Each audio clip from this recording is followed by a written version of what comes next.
Hi friend, welcome back to my channel. তো কেমন আছো সবাই? আশা করছি সবাই ভালোই আছো। আজকে আমাদের বাড়িতে রান্না বান্না বন্ধ, তো একটু রেডি হচ্ছি। রিলসও বানাবো, তারপরে মৎস্য খেতে যাব। কারণ আমাদের গ্রামের ভিতর দিকে মৎস্যের ডাক হয়েছে, তো আমার হাজব্যান্ড এলে আমি খেতে যাব। তো এখানে একটু রেডি হচ্ছি, রিলস বানাবো আর রেডি হয়ে থাকবো, দিলে আমার হাজব্যান্ড এলে চলে যাবো। আর আমাকে কিন্তু কীরকম লাগছে তোমরা অবশ্যই কমেন্ট করে জানাও। তারপর লিপস্টিকটা দাও, দাও, কথা রাখো, যেখানে রাখো।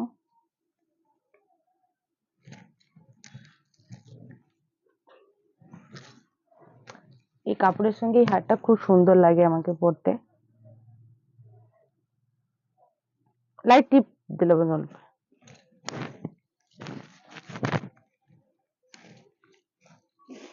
আর আমি একটু বেশি সাজতে ভালোই বাসি না, আমার একটু সিম্পল সাজ হবে, আমি রেডি তার মধ্যে।